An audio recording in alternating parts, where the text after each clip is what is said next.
আচ্ছা, এখন যে ব্যাপারটা যে স্যান মারিনোর ক্ষেত্রে যে টিমটা আসলে যে ওরকমভাবে যে ফুল প্রফেশনাল টিম সেটাও না। ওরা হচ্ছে আপনার ধরেন যে কিছু প্লেয়ার একবারে ফুল প্রফেশনাল খেলে, কিছু প্লেয়ার হচ্ছে half time professional, half time হচ্ছে প্লেয়ার হিসেবে খেলে।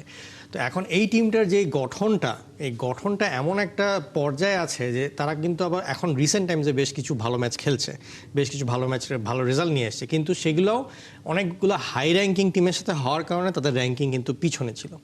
তো এখন এই ম্যাচটা আসলে এখনও আসলে বলতে গেলে সবই কনফিউজিং। আমি বলবো বাংলাদেশের প্রেক্ষাপটে আসলে সে কি ভালো, আপনার অনেক বেশি ভালো প্রতিপক্ষ হবে কি হবে না, কিন্তু বাংলাদেশের এখানে খেলার সময় একটা জিনিস সবসময় খুব মাইনরলি চিন্তা করে রাখতে হবে, সেটা হচ্ছে যে আপনি ম্যাচ জিতবেন কি জিতবেন না সেটা পরে ব্যাপার, ম্যাচ কিন্তু এখানে হারা যাবে না। তার কারণটা হচ্ছে আপনি যদি একবার এই ম্যাচ হেরে যান তাহলে কিন্তু র্যাঙ্কিংয়ে একটা বিশাল প্রভাব পড়বে। কারণ আপনি হচ্ছেন 180, 81, 82 মধ্যে যখন আছেন এবং খেলছেন, আপনি হারছেন 211 কাছে, তো এই কারণে র্যাঙ্কিং এর প্রভাবটা অনেক বেশি পড়বে। তো এই কারণে আসলে এইখানে এই ম্যাচটা নিয়ে আসলে বাংলাদেশের দুইটা ব্যাপারে খুব সতর্ক থাকা উচিত। এক হচ্ছে কোনোভাবেই ম্যাচটা হারা যাবে না, এটাকে ড্র রাখতে হবে, এবং দ্বিতীয়ত পয়েন্ট হচ্ছে যে এই ম্যাচটাকে আমাদেরকে একটা নতুন দ্বার উন্মোচন করবে, একটা নতুন জায়গা আমাদেরকে খুলে দিবে। কারণ আপনি যখন ইউরোপের টিমগুলোর সাথে খেলার চেষ্টা করবেন, শুরুতে আপনি কিন্তু বড় বড় টিমের সাথে খেলতে পারবেন না।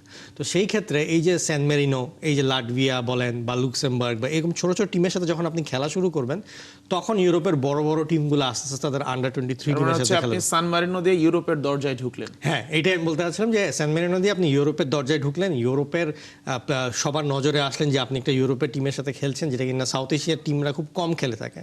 তো সেই হিসাবে বাংলাদেশের ফুটবলের খুব একটা ভালো একটা ব্র্যান্ডিং হতে যাচ্ছে এই ম্যাচের মাধ্যমে,